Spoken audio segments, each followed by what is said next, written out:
नमस्कार दोस्तों, आप सभी का स्वागत है हमारे YouTube चैनल VCS एकेडमी पर। और आज की इस वीडियो में हम कक्षा 10 विज्ञान विषय से संबंधित वीडियो लेकर आए हैं, जिसमें हम पहला चैप्टर रासायनिक अभिक्रियाएं एवं समीकरण से संबंधित एक महत्वपूर्ण टॉपिक ऊष्माक्षेपी और ऊष्माशोषी अभिक्रिया के बारे में समझेंगे। विद्यार्थियों, हमने इस चैप्टर के इससे पहले 7 वीडियो तैयार कर लिए हैं। ये 8वां वीडियो है, जिसमें हम रासायनिक अभिक्रिया क्या होती है, रासायनिक अभिक्रिया को कैसे संतुलित करते हैं, रासायनिक अभिक्रियाएं के विभिन्न प्रकार हमने देखे। आज हम रासायनिक अभिक्रियाओं के विशेष प्रकार ऊष्माक्षेपी और ऊष्माशोषी अभिक्रिया यहाँ पर देखने वाले हैं। विद्यार्थियों, यदि आप हमारे YouTube चैनल पर नए हैं तो चैनल को सब्सक्राइब कर लीजिए, साथ में बेल आइकन भी दबा दीजिए ताकि आपको आगे की वीडियोज की नोटिफिकेशन मिलती रहे। अब मैं इस वीडियो को स्टार्ट करता हूं। आज का जो हमारा पहला टॉपिक है वो है ऊष्माक्षेपी अभिक्रिया कि ऊष्माक्षेपी अभिक्रिया किसे कहते हैं। तो देखिए, ऊष्माक्षेपी अभिक्रिया के अंदर ऊष्मा का उत्सर्जन होगा, ऊष्मा बाहर निकलेगी। ऊष्मा अभिक्रिया के दौरान उत्सर्जित होगी, बाहर निकलेगी, बाहर निकलती है। तो उन अभिक्रियाओं को हम ऊष्माक्षेपी अभिक्रियाएं कहते हैं। तो देखिए, डेफिनेशन हमारे पास में है कि ऐसी अभिक्रिया जिसमें ऊष्मा ऊर्जा के रूप में उत्सर्जित होती है तो उसे हम ऊष्माक्षेपी अभिक्रिया कहेंगे। कि ऐसी रासायनिक अभिक्रियाएं जिसमें ऊष्मा बाहर निकले, ऊष्मा उत्सर्जित होती है तो उन अभिक्रियाओं को हम ऊष्माक्षेपी अभिक्रियाएं कहते हैं। इनके कुछ एग्जाम्पल्स देखेंगे। हमारे पास में जो पहला एग्जाम्पल है वो है प्राकृतिक गैस का दहन। प्राकृतिक गैस हमारे पास में है मेथेन।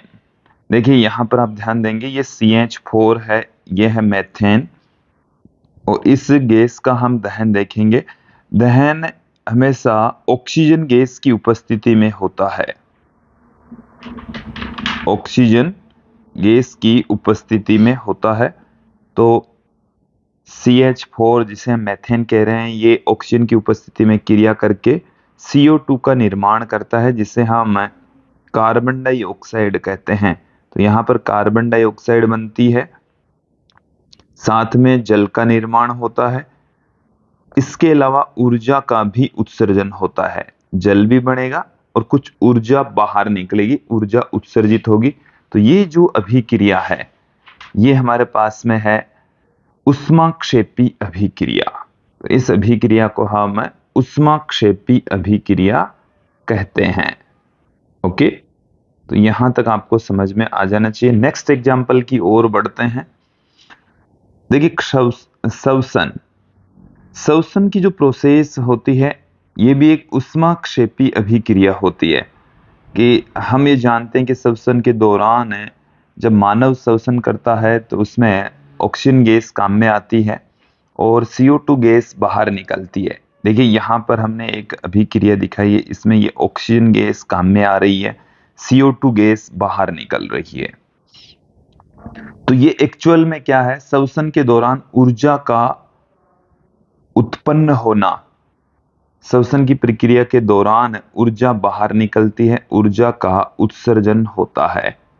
ओके, श्वसन का काम ही यही है, ऊर्जा का बढ़ाना। तो ये ऊर्जा कैसे बनेगी, क्योंकि हम पाचन से ये ग्लूकोज प्राप्त होगा। जब पाचन की प्रक्रिया होती है तो ग्लूकोज का निर्माण होता है, ग्लूकोज बनता है। और ये जो ग्लूकोज है ये ऑक्सीजन गैस से क्रिया करेगा, ये ऑक्सीजन से क्रिया करेगा और इस ग्लूकोज को ये कार्बन डाइऑक्साइड गैस में तोड़ देगा, साथ में जल में तोड़ देगा और बाकी का जो हिस्सा है वो ऊर्जा में कन्वर्ट हो जाएगा। तो इस अभिक्रिया को हम ऊष्माक्षेपी अभिक्रिया कहते हैं। यहां पर आप ध्यान देंगे कि मनुष्य को जीवित रहने के लिए हमें ऊर्जा की आवश्यकता होती है। यह ऊर्जा हमें भोजन से प्राप्त होती है और पाचन क्रिया के समय खाद्य पदार्थों में जो पाचन क्रिया है उसमें जो हम भोजन लेते हैं वो सरल टुकड़ों में टूट जाता है, सरल भागों में टूट जाता है। हम जैसे चावल, आलू, ब्रेड आदि खाते हैं तो इनमें कार्बोहाइड्रेट होता है और कार्बोहाइड्रेट सरल यौगिकों में जब टूटता है तो ग्लूकोज का निर्माण होता है। ये जो ग्लूकोज है हमारे शरीर की कोशिकाओं में उपस्थित ऑक्सीजन से मिलकर हमें ऊर्जा प्रदान करता है और इस अभिक्रिया को हम श्वसन कहते हैं। तो यहाँ पर जो श्वसन की प्रक्रिया है इसे हम रासायनिक अभिक्रिया के रूप में पुट कर देते हैं। ये हमारे पास में है ग्लूकोज C6H12O6, ये हमारे पास में है ऑक्सीजन गैस। श्वसन के दौरान जो फेफड़े हैं वो ऑक्सीजन गैस ग्रहण करके हमारे शरीर के विभिन्न भागों तक कोशिकाओं के जरिए पहुंचाते हैं। तो ये जो ऑक्सीजन है वो ग्लूकोज से क्रिया करती है और ग्लूकोज से क्रिया करने के पश्चात ये जल का निर्माण करती है, कार्बन डाइऑक्साइड गैस का निर्माण होता है और कुछ ऊर्जा एटीपी के रूप में बॉडी में संचित हो जाती है। तो ये ऊर्जा यहाँ पर उत्पन्न होती है। तो ये जो अभिक्रिया है इसको हम ऊष्माक्षेपी अभिक्रिया कहेंगे कि जिसमें ऊर्जा का उत्सर्जन हो। नेक्स्ट अभिक्रिया की ओर बढ़ते हैं। देखिए ऊष्माक्षेपी अभिक्रिया का एक अन्य उदाहरण भी हमारे पास में है कि साग सब्जियों का विघटन होकर कंपोस्ट बनना भी एक ऊष्माक्षेपी अभिक्रिया का ही उदाहरण है। तो जो साग सब्जियां हैं वो कंपोस्ट बना लेती हैं, सरल टुकड़ों में टूट जाती है, तो इसे भी हम ऊष्माक्षेपी अभिक्रिया कहते हैं क्योंकि इसके दौरान ऊर्जा का उत्सर्जन होता है। नेक्स्ट हम आगे बढ़ते हैं। इस वीडियो का सेकंड पार्ट ऊष्माशोषी अभिक्रिया। इसमें ऊष्मा अवशोषित होगी, ऊष्मा का क्या होगा, अवशोषण होगा। अभिक्रिया स्टार्ट ही तभी होगी जब हम ऊष्मा देंगे, तो ऊष्मा का अवशोषण होगा तब अभिक्रिया संपन्न होगी। तो उस अभिक्रिया को हम ऊष्माशोषी अभिक्रिया कहते हैं। तो यहां पर आप ध्यान दें कि वह अभिक्रिया जिसमें अभिकारकों को तोड़ने के लिए ऊर्जा का अवशोषण हो, तो ऊष्माशोषी अभिक्रिया, इसमें ऊष्मा का अवशोषण होता है। कुछ एग्जाम्पल्स यहां पर हम देखेंगे। पहला जो एग्जाम्पल हमारे पास में है कि हाइड्रोजन गैस और आयोडीन आपस में ऊर्जा, यदि इनको ऊर्जा देंगे तो ये हाइड्रोजन आयोडाइड में कन्वर्ट हो जाएगा। इसी तरीके से नाइट्रोजन गैस और ऑक्सीजन गैस ऊर्जा की उपस्थिति में NO का निर्माण कर लेती है।